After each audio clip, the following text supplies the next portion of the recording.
अगर आप Bihar board matric की परीक्षा की तैयारी कर रहे हैं तो ये वीडियो आप ही के लिए होने वाला है, क्योंकि आज के इस वीडियो में हम लोग वास्तविक संख्या जो आपका क्लास 10th का सब्जेक्ट मैथ का आपका चैप्टर 1 है, इसके कुछ 25 महत्वपूर्ण इंपॉर्टेंट क्वेश्चंस का डिस्कशन करने वाले हैं। तो चलिए टाइम को वेस्ट न करते हुए आज का सेशन शुरू करते हैं। तो इसमें हम लोगों को क्वेश्चन नंबर 1 में बोल रहा है सह अभाज्य संख्याओं का मसा जो होता है वो हमेशा कितना होता है ये बताना है। तो पहले जानते हैं सह अभाज्य संख्या क्या होता है हम लोगों का, तो जिसको इंग्लिश में को प्राइम नंबर बोलते हैं। तो ये सह अभाज्य संख्या उसको बोलते हैं जिसका एचसीएफ यानी हाईएस्ट कॉमन फैक्टर यानी हिंदी में इसको मसा बोलते हैं। तो जिसका मसा जो होगा वो अगर 1 होगा उसको हम लोग सह अभाज्य संख्या बोलते हैं। जैसे अगर मान लीजिए 2 और 3 जो है इसका मसा अगर निकालेंगे तो मसा हम लोगों का 1 प्राप्त होगा, तो इसको हम लोग सह अभाज्य संख्या बोलेंगे यानी हाईएस्ट कॉमन फैक्टर जो होगा वो आपका 1 होगा। तो उसका मसा कितना होता है, तो उसका मसा हमेशा 1 होता है, इस बात को याद रखिएगा। यानी इसका आंसर हो जाएगा आपका ऑप्शन नंबर बी। पढ़ते हैं नेक्स्ट क्वेश्चन नंबर 2। तो क्वेश्चन नंबर 2 में हम लोगों को बोल रहा है दो संख्या है, दो संख्याओं का गुणनफल जो है वो 2166 है और उसका मसा जो है वो 19 है। तो इसमें हम लोगों को उसका लसा निकालना है, एलसीएम फाइंड आउट करना है। इसमें एक बात हम लोगों को पता होना चाहिए कि दो संख्याओं का जो गुणनफल होता है, कोई भी दो संख्या रहेगा उसका गुणनफल जो होगा वो उसके मसा और लसा के गुणनफल के बराबर होता है। मसा और लसा के गुणनफल के बराबर होता है। तो गुणनफल हम लोगों को दिया हुआ है, कितना दिया हुआ है 2166, और उसके बाद मसा जो है वो भी हम लोगों को दिया हुआ है 19, तो बराबर 19 कर देना है। और गुने लसा हम लोगों को निकालना है तो लसा लिख देंगे। अब उसके बाद ये 19 जो इधर मल्टीप्लाई में है इधर आएगा तो हो जाएगा डिवाइड में, यानी लसा का वैल्यू हो जाएगा हम लोगों का 2166 बटा हो जाएगा 19। अब 19 से इसमें जब भाग लगाएंगे तो 19 से लगेगा आपका एक बार में बचेगा 2, फिर लगेगा आपका एक बार में, और फिर लगेगा आपका 4 बार में 76, यानी इसका आंसर हो जाएगा आपका ऑप्शन नंबर सी 114। तो इस तरह से बन जाएगा हम लोगों का क्वेश्चन नंबर 2। बढ़ते हैं नेक्स्ट इसका क्वेश्चन नंबर 3। तो क्वेश्चन नंबर 3 में हम लोगों को बोल रहा है कि p एक अभाज्य संख्या है। p जो है वो अभाज्य संख्या है। अभाज्य संख्या किसको बोलते हैं, जिसका सिर्फ दो फैक्टर हो। फैक्टर कितना होगा इसमें, तो सिर्फ दो फैक्टर हो जिसका होगा वो अभाज्य संख्या होता है। जैसे मान लीजिए तो दो का कितना फैक्टर होगा, तो दो का आपका एक, दो आपका सिर्फ एक से डिविजिबल होगा और दो से डिविजिबल होगा और किसी से डिविजिबल ये नहीं होगा, भाज्य नहीं होगा। तो दो जो होगा वो हम लोगों का अभाज्य संख्या होगा। दो के अगर बात करेंगे, दो के बाद अगर बात करेंगे तो तीन जो होगा हम लोगों का वो तीन एक से डिविजिबल होगा, यानी एक से भाज्य होगा और तीन से भाज्य होगा और किसी से भाज्य नहीं होगा, तो ये हम लोगों का अभाज्य संख्या होगा। लेकिन अगर चार का बात करेंगे तो चार जो होगा वो एक से भी भाग लग जाएगा पूरा पूरा, दो से भी भाग लग जाएगा, चार से भी भाग लग जाएगा। तो चार को हम लोग अभाज्य संख्या नहीं बोलेंगे। तो यहाँ बोल रहा है कि अभाज्य संख्या होना चाहिए, यानी दो आपका अभाज्य संख्या है, तीन आपका अभाज्य संख्या है। तो दो हो गया, तीन हो गया, चार नहीं होगा, चार के बाद आपका पाँच होगा। पाँच के बाद छः का बात करेंगे तो छः जो होगा इसका एक फैक्टर हो जाएगा एक, दूसरा फैक्टर हो जाएगा दो, तीसरा फैक्टर हो जाएगा तीन और चौथा फैक्टर हो जाएगा छः। तो छः का चार फैक्टर आ रहा है, यानी ये भी आपका अभाज्य संख्या नहीं होने वाला है। तो पाँच के बाद होगा हम लोगों का सात, सात के बाद हो गया 11, ये सब जो नंबर होता है ये हम लोगों का अभाज्य संख्या होता है। अब यहाँ बोल रहा है रूट पी, यानी जो अभाज्य संख्या होगा उसका स्क्वायर रूट जो होगा वो कौन सा नंबर होगा, यानी रूट 2, रूट 3, रूट 5, ये सब जो हम लोगों का नंबर होता है ये कौन सा नंबर होता है ये बताना है। तो प्राकृत संख्या तो होगा नहीं, प्राकृत संख्या आपका 1 से स्टार्ट होता है, 1 2 3 4 काउंटिंग स्टार्ट होता है 1 से, उसको हम लोग बोलते हैं प्राकृत संख्या। तो ये आपका रूट में है, ये आपका प्राकृत संख्या नहीं होने वाला है। परिमेय संख्या उसको बोलते हैं जिसको p बटा क्यू के रूप में लिखा जा सके, और जहां पर p और q जो हो वो आपका इंटीजर्स होना चाहिए, पूर्णांक होना चाहिए। तो यहाँ पर ये आपका पूर्णांक नहीं है ये सब, यानी यहाँ पर भी आपका ये परिमेय संख्या नहीं हो सकता। ये रहा हम लोगों का अपरिमेय संख्या, तो जिसको p बाई क्यू के फॉर्म में नहीं लिख सकते हैं वो आपका यही सब नंबर होने वाला है। ये सबको हम लोग बोलते हैं अपरिमेय संख्या, यानी इसका आंसर हो जाएगा आपका ऑप्शन नंबर सी। इस तरह से बन जाएगा हम लोगों का क्वेश्चन नंबर 3। बढ़ते हैं नेक्स्ट क्वेश्चन नंबर 4। अगर वीडियो अच्छा लग रहा हो तो अपने दोस्तों के बीच शेयर जरूर कर दें तथा वीडियो को लाइक एवं चैनल को सब्सक्राइब जरूर कर लें। तो चलिए ये रहा हम लोगों का क्वेश्चन नंबर 4। इसमें बोल रहा है संख्या आपका दिया हुआ है 0.32, जहाँ 2 पर बार है, यानी नंबर दिया हुआ है 0.32 और 2 पर बार है, तो इसको P बटा Q के रूप में किस प्रकार लिख सकते हैं ये बताना है। इसको P बटा Q के फॉर्म में लिखना है। तो इस प्रकार के क्वेश्चन को कैसे बनाते हैं डायरेक्ट, अगर ऑब्जेक्टिव में आ जाएगा तो इसको बनाने के लिए क्या करेंगे, जो यहाँ पर लिखा हुआ है वही हम लोग लिख देंगे। तो ये आपका लिखा हुआ है 032, ये लिख देना है। उसके बाद माइनस करना है।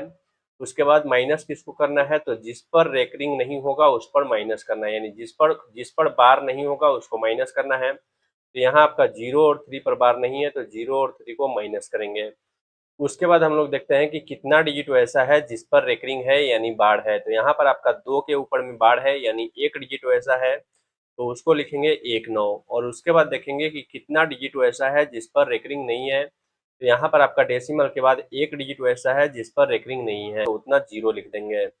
अब यहाँ से इसको सोल्व कर देना है, आपका आंसर आ जाएगा 32 में से 3 को माइनस करेंगे तो ये बचेगा हम लोगों का 29 और बाई हो जाएगा 90, यानी इसका आंसर हो जाएगा आपका ऑप्शन नंबर बी 29/90। तो इस तरह से बन जाएगा हम लोगों का क्वेश्चन नंबर 4। बढ़ते हैं next question number 5। Question number 5 में हम लोगों को बोल रहा है 2 और 2.5 के बीच की अपरिमेय संख्या इसमें से कौन सी है ये बताना है। तो 2 और 2.5 के बीच का बताना है, तो 11 को देखेंगे, √11 लिखा हुआ है, तो ये आपका √9 से बड़ा है। और √9 का मतलब होगा आपका 3, यानी ये जो 11 लिखा हुआ है रूट में, ये आपका 3 से बड़ा है। और यहाँ हम लोगों को 2 और 2.5 के बीच में बताना है, तो ये नंबर आपका नहीं होगा। ये भी नंबर आपका 22.5 है, ये भी नहीं होगा। ये आपका 16 से भी बड़ा, यानी √4, ये आपका 4 से बड़ा हो जाएगा। और यहाँ 2 और 2.5 के बीच में बताना है, तो ये भी नहीं होगा। यहाँ देख रहे हैं तो √12.5, ये भी हम लोगों को 9 √9 से बड़ा है, यानी 3 से बड़ा है। और यहाँ 2 और 2.5 के बीच में बताना है, यानी ये भी नहीं होगा। इसका आंसर होगा आपका ऑप्शन नंबर बी, √5 जो होगा यही हुआ हम लोगों का 2 और 2.5 के बीच का अपरिमेय संख्या। ये 2 और 2.5 के बीच का अपरिमेय संख्या निकालना है, तो ये दोनों को मल्टीप्लाई कर देंगे और उसका स्क्वायर रूट निकाल देंगे। तो यहाँ से हो जाएगा हम लोगों का 2 और 2.5 को गुना करेंगे तो √5, जो कि हम लोगों का ऑप्शन नंबर किस में है, तो ऑप्शन नंबर बी में दिख रहा है। इसका आंसर हो जाएगा ऑप्शन नंबर बी। इस तरह से बन जाएगा हम लोगों का क्वेश्चन नंबर 5। बढ़ते हैं नेक्स्ट क्वेश्चन नंबर 6। इसमें क्या बताना है हम लोगों को, तो इसमें बताना है निम्नलिखित संख्याओं में से कौन सी संख्या जो है वो अपरिमेय है। अपरिमेय इसमें से कौन सा है वो बताना है। तो ये लिखा हुआ है √9, इसका वैल्यू हो जाएगा 3, यानी ये जो 3 है ये आपका परिमेय संख्या होता है। और यहाँ बताना है अपरिमेय संख्या, तो ये आपका परिमेय होने वाला है, अपरिमेय नहीं होगा। √25, इसका भी स्क्वायर रूट पूरा पूरा निकल जाएगा, ये 5 हो जाएगा हम लोगों का परिमेय संख्या, यानी ये भी अपरिमेय नहीं होगा। √49 है, इसका भी स्क्वायर रूट पूरा पूरा निकल जाएगा 7, यानी ये भी होगा हम लोगों का परिमेय संख्या। ये जो √20 है, इसका पूरा पूरा स्क्वायर रूट नहीं निकलेगा, यानी ये जो नंबर है हम लोगों का ये आपका अपरिमेय संख्या है। इसका आंसर हो जाएगा ऑप्शन नंबर बी। नेक्स्ट है हम लोगों का क्वेश्चन नंबर 7। तो क्वेश्चन नंबर 7 में बोल रहा है आपका, क्वेश्चन नंबर 7 में यहाँ आपका दिया हुआ है 2⁻³ है, बाई है, उसके बाद 2³ × 5 का स्क्वायर है। इसका दशमलव प्रसार कैसा होगा ये बताना है।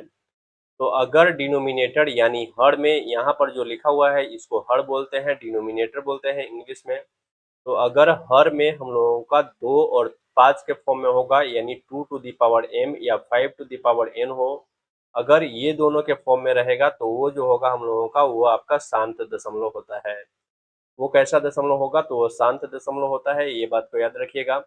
और अगर 2 के अतिरिक्त या 5 के अतिरिक्त अगर कोई और नंबर उसमें इंक्लूड होता है, जैसे मान लीजिए 2 के पावर 3 है, 5 का 2 है और इसके साथ साथ 3 भी आ गया, तो ये जो हम लोगों का नंबर होगा, तो इसमें 2 तो है ही, 5 भी है और उसके साथ साथ 3 भी आ गया, तो अगर कोई और नंबर इंक्लूड होता है, शामिल होता है, तो वो आपका अशांत हो जाएगा।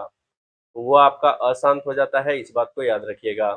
तो यहाँ आपका सिर्फ 2 और 5 है, इसके अलावा और कोई नंबर नहीं है, तो यहाँ जो होगा वो हम लोगों का शांत होगा, यानी इसका आंसर हो जाएगा आपका ऑप्शन नंबर ए।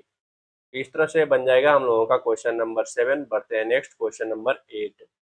तो क्वेश्चन नंबर 8 में हम लोगों को बोल रहा है क्या, कि सबसे छोटी अभाज्य संख्या। तो सबसे छोटी अभाज्य संख्या जो होता है वो होता है हम लोगों का 2।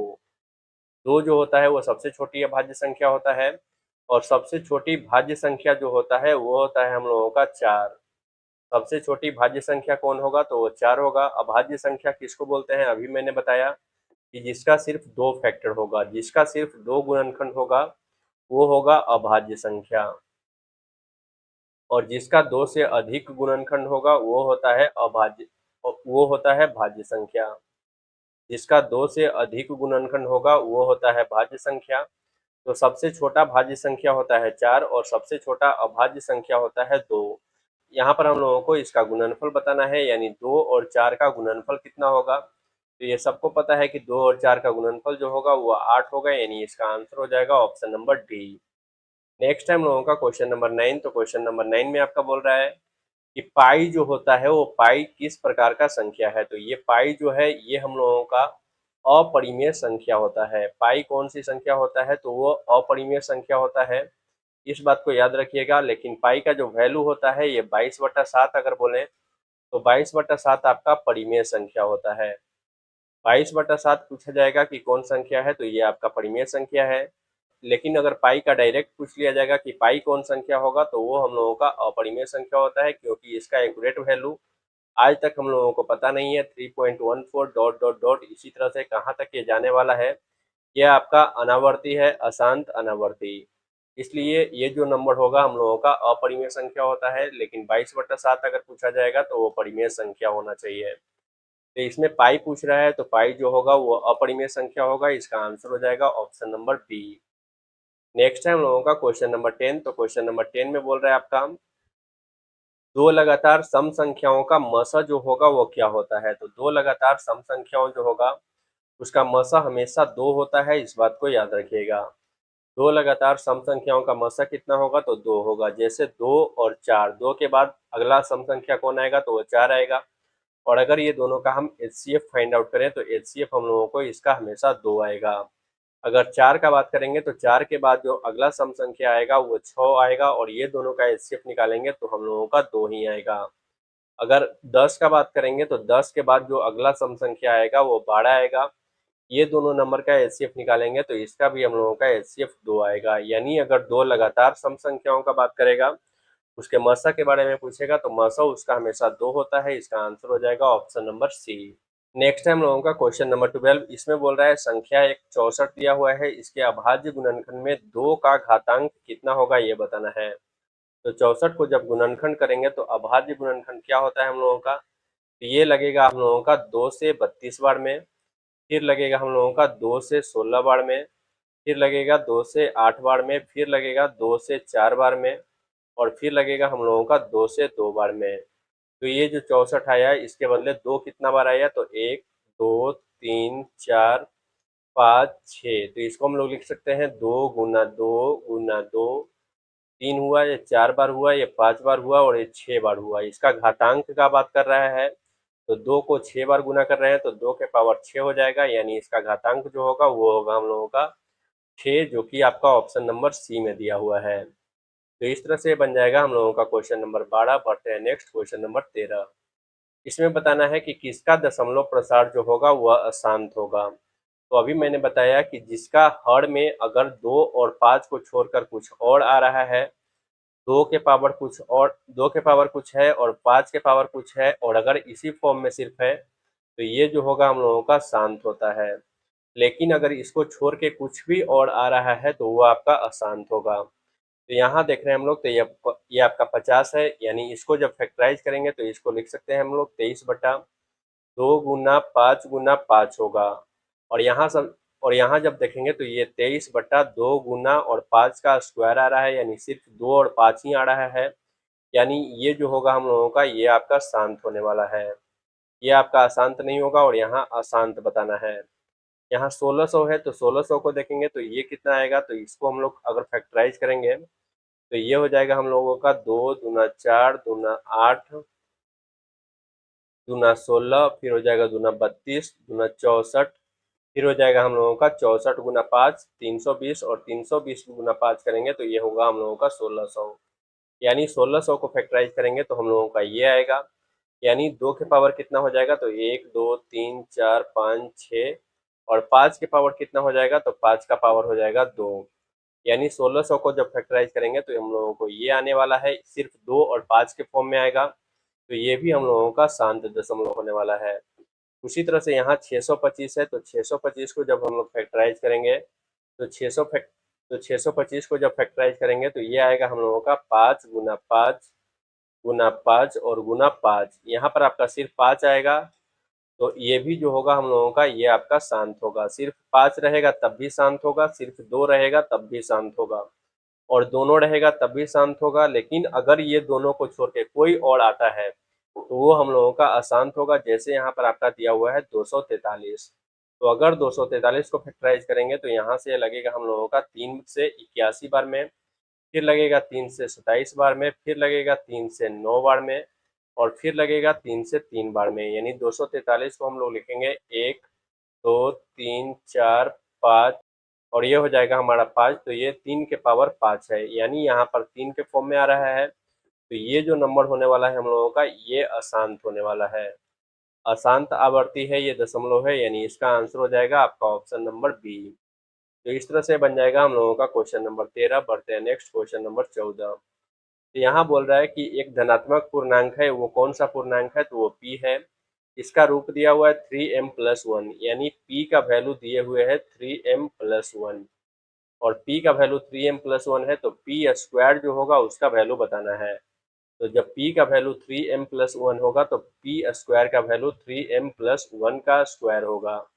और यहाँ हम लोगों को पता है कि a+b का होल स्क्वायर जो होता है वो क्या होता है, तो वो होता है ए स्क्वायर प्लस बी स्क्वायर और प्लस 2ab। यानी इसको इस फॉर्मूला पे तोड़ेंगे तो यहाँ से हम लोगों का क्या प्राप्त होगा, तो यहाँ से हो जाएगा ए स्क्वायर यानी 9m square plus B square, 1 का स्क्वायर करेंगे तो 1, और प्लस 2ab यानी ये हो जाएगा 6m।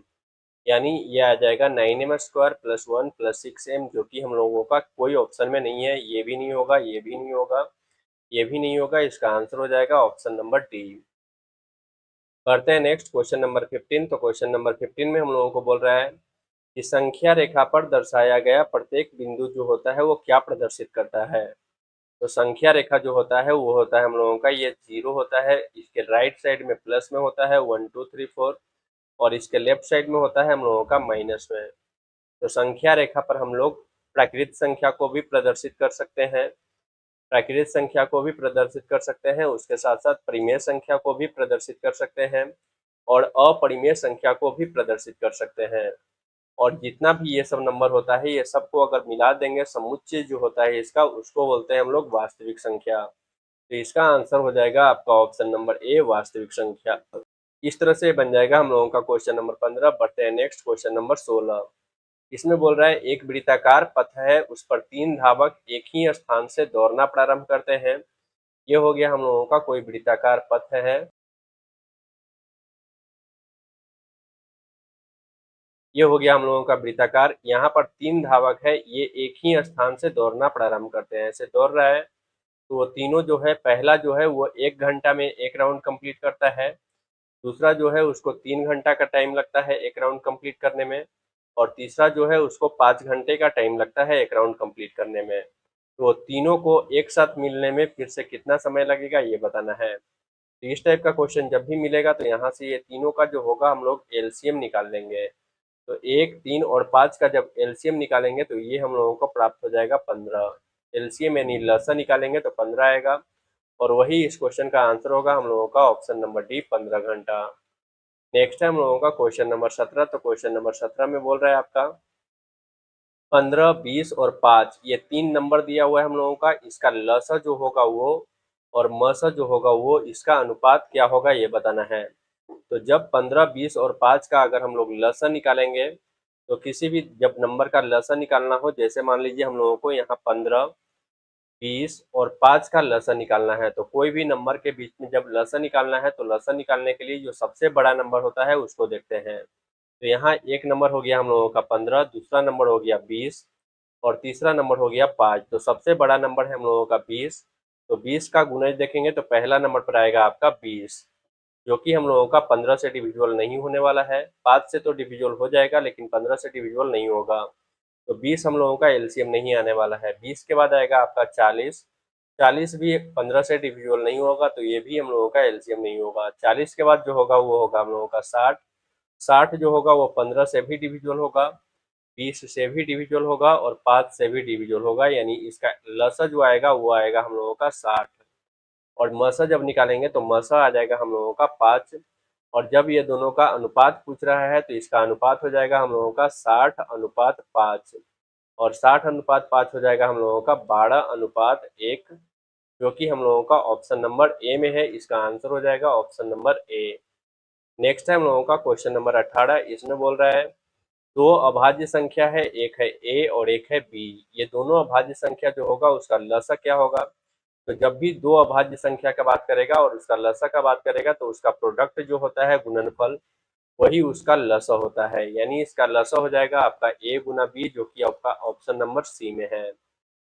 नेक्स्ट है हम लोगों का क्वेश्चन नंबर 19। तो क्वेश्चन नंबर 19 में बोल रहा है कौन सी संख्या एक अभाज्य संख्या है, ये बताना है। तो यहाँ हम लोग देख रहे हैं तो ए ऑप्शन में आपका 15 दिया हुआ है। तो 15 आपका एक से भी डिविजुअल है, 3 से भी डिविजुअल है, उसके बाद 5 से भी डिविजुअल है और उसके बाद 15 से भी डिविजुअल है। तो इसका जो एक से ज्यादा गुणनखंड आ रहा है, इस वजह से ये जो 15 नंबर होगा ये आपका अभाज्य संख्या नहीं होगा, ये भाज्य संख्या होगा। और यहाँ बताना है अभाज्य संख्या।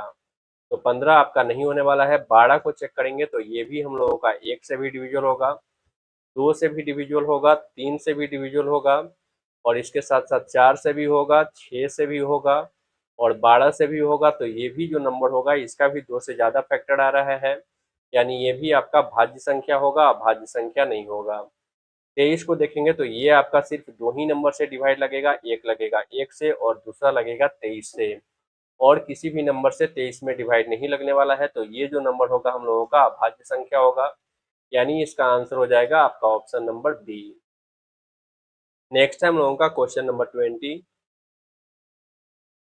तो 20 में आपका दिया हुआ है 3+√3 है, 3+√3 इंटू है 3 - √3। ये कौन सा संख्या होने वाला है, किस श्रेणी में आएगा ये बताना है। ऑप्शन दिया हुआ है परिमेय संख्या है, अपरिमेय संख्या है, या फिर पूर्णांक नहीं है, या फिर इनमें से कोई नहीं। तो जब इसको हम लोग सोल्व करेंगे तो यहाँ से a+b इंटू a-b होता है हम लोगों का a² और -b²। तो a² यानी 9 का स्क्वायर, 3 का स्क्वायर करेंगे तो 9 हो जाएगा। और ये √3 है, √3 का स्क्वायर जो होता है वो होता है 3। √3 का स्क्वायर करेंगे तो 3, ये आपका स्क्वायर से रूट कैंसिल हो जाएगा और बचेगा हम लोगों का 3, यानी 9 - 3 जो होगा वो हो जाएगा हम लोगों का 6।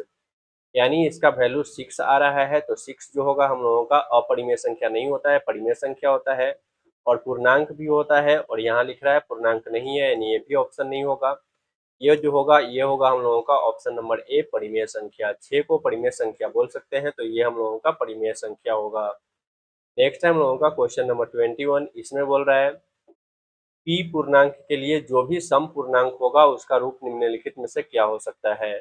तो कोई भी पूर्णांक को, जैसे हम लोगों का मान लीजिए 1 हो गया, 2 हो गया, 3 हो गया, 4 हो गया, 5 हो गया, ये सब जो होता है ये हम लोगों का पूर्णांक होता है। तो कोई भी पूर्णांक का अगर बात करेंगे उसमें अगर 2 से मल्टीप्लाई कर दें, 2 से अगर गुना कर दें, जैसे आपका 1 है तो 1 में अगर 2 से गुना करेंगे तो 2 आएगा। ये 2 है, अगर इसमें 2 से गुना करेंगे तो 4 आएगा। 3 में अगर 2 से गुना करेंगे तो 6 आएगा। 4 में अगर 2 से गुना करेंगे तो 8 आएगा। 5 में अगर 2 से गुना करेंगे तो 10 आएगा। यानी कोई भी पूर्णांक में अगर हम 2 से गुना कर रहे हैं तो यहाँ पर आपका 2 आ रहा है, फिर आपका 4 आ रहा है, फिर 6, फिर 8 और फिर 10 आ रहा है। इसी तरह से आगे बढ़ते जाएगा। अगर हम लोग किसी भी पूर्णांक में अगर 2 से गुना कर रहे हैं, यानी 2 गुना p कर रहे हैं, यानी 2p कर रहे हैं, तो ये हम लोगों का सम संख्या आ रहा है। तो यहाँ पर बताना है कि सम पूर्णांक होना चाहिए, यानी इसका आंसर होगा 2p, जो कि आपका ऑप्शन नंबर सी में है। इसका आंसर हो जाएगा ऑप्शन नंबर सी। नेक्स्ट है हम लोगों का क्वेश्चन नंबर 21। इसमें बोल रहा है 144 का अभाज्य गुणनखंड निकालना है। तो चलिए इसका अभाज्य गुणनखंड निकालते हैं। तो 144 हो गया, ये लगेगा हम लोगों का 2 से 72 बार में, फिर लगेगा 2 से 36 बार में, फिर लगेगा 2 से 18 बार में, फिर लगेगा 2 से 9 बार में, और फिर 2 से नहीं लगेगा, फिर लगेगा 3 से 3 बार में। तो जब इसका अभाज्य गुणनखंड निकाले हम लोग तो क्या आया, 2 आया हम लोगों का, 1 बार, 2 बार, 3 बार, 4 बार, तो 2 आया 4 बार यानी 2 के पावर 4 हो जाएगा, और 3 आया हम लोगों को 2 बार यानी 3 का स्क्वायर हो जाएगा। तो यहाँ 2 का घात 4 आ रहा है और 3 का घात 2 आ रहा है। तो यहाँ योगफल बताना है, तो योगफल में ये घात जो आ रहा है इसको हम लोग जोड़ देंगे, तो 4 और 2 हो जाएगा हम लोगों का 6, जो कि हम लोगों का ऑप्शन नंबर सी में है। इसका आंसर हो जाएगा ऑप्शन नंबर सी। पढ़ते हैं नेक्स्ट क्वेश्चन नंबर 23। 23 में बोल रहा है कि कोई पूर्णांक है, धनात्मक पूर्णांक, एक है आपका ए और दूसरा है बी, और ये आपका होता है डिवीजन एल्गोरिदम, जिसमें बोल रहा है कि बी जो है वो ए को पूरा पूरा भाग लगा देता है, पूर्णतः विभाजित कर देता है। तो जो रिमाइंडर होगा वो हम लोगों का क्या होगा, तो सबको पता है कि अगर पूरा पूरा भाग लग जाएगा तो रिमाइंडर जो होता है वो होता है हम लोगों का 0, यानी इसका आंसर हो जाएगा आपका ऑप्शन नंबर बी। नेक्स्ट है हम लोगों का क्वेश्चन नंबर 24। तो इसमें बोल रहा है 0 और 50 के बीच विषम संख्या कितना होगा वो बताना है। तो विषम संख्या होता है 0 और 50 के बीच आपका 1 होगा, 3 होगा, 5 होगा, 7 होगा। इसी तरह से बढ़ते जाएंगे तो हम लोगों का विषम संख्या प्राप्त होगा, जो हम लोगों को कितना होगा, तो ये हो जाएगा हम लोगों का 25, यानी इसका आंसर हो जाएगा आपका ऑप्शन नंबर बी। नेक्स्ट है हम लोगों का क्वेश्चन नंबर 25। इसमें बोल रहा है कौन सा युग्म जो है वो सह अभाज्य संख्या है। तो सह अभाज्य संख्या उसको बोलते हैं जिसका एचसीएफ जो होगा, जिसका एचसीएफ अगर 1 आएगा वो हम लोगों का सह अभाज्य संख्या होता है। तो 14 और 35 का एचसीएफ अगर निकालेंगे तो 14 और 35 का एचसीएफ आ जाएगा हम लोगों का 7। जैसे 14 का फैक्टर निकालेंगे तो कौन कौन होगा, 1 2 7, और उसके बाद हो जाएगा हम लोगों का 14, और 35 का निकालेंगे तो 1 होगा, 5 होगा, फिर 7 होगा और फिर 35 होगा। फिर ये दोनों में हम लोग कॉमन देखते हैं, तो कॉमन कौन कौन मिल रहा है, तो कॉमन मिलेगा आपका एक मिलेगा, एक एक जो है ये दोनों में है। उसके बाद 7 जो है ये दोनों में है तो 7 हो जाएगा। और हाईएस्ट कॉमन फैक्टर जो होता है वही हम लोगों का एचसीएफ होता है, तो हाईएस्ट कॉमन फैक्टर आपका 7 है, यानी इसका एचसीएफ जो आएगा वो आपका 7 आएगा। और यहाँ एचसीएफ 1 आएगा, उसी को हम लोग को प्राइम नंबर सह अभाज्य संख्या बोलेंगे, यानी ये ऑप्शन आपका नहीं होने वाला है। उसी तरह से अगर 31 और 93 का निकालेंगे तो इसका एचसीएफ आएगा 31, ये भी हम लोगों का नहीं होगा। 32 और 62 का निकालेंगे तो इसका एचसीएफ आएगा 2, ये भी हम लोगों का सह अभाज्य संख्या नहीं होगा। 18 और 25 का निकालेंगे तो इसका हम लोगों का एक ही आएगा, 18 का आएगा हम लोगों का 1 2 फिर 3 फिर 6 फिर 9 और फिर आएगा हम लोगों का 18, और 25 का निकालेंगे तो 1 होगा, फिर 5 होगा और फिर 25 होगा। यानी इसमें अगर कॉमन फैक्टर का बात करेंगे तो कॉमन फैक्टर हम लोगों का सिर्फ एक आएगा, और कॉमन फैक्टर जब सिर्फ एक आएगा तो इसका एचसीएफ भी हम लोगों का एक ही होगा, और जब इसका एचसीएफ एक होगा यही हम लोगों का हो जाएगा सहभाज्य संख्या। इसका आंसर हो जाएगा ऑप्शन नंबर बी। तो इस तरह से हम लोगों का ये टोटल 25 क्वेश्चन कंप्लीट होता है। आशा करते हैं कि आप लोगों को मेरा ये वीडियो अच्छा लगा होगा। अगर अच्छा लगा हो तो प्लीज़ चैनल को सब्सक्राइब तथा वीडियो को लाइक शेयर तथा हाइप जरूर कर दें। धन्यवाद। राधे राधे।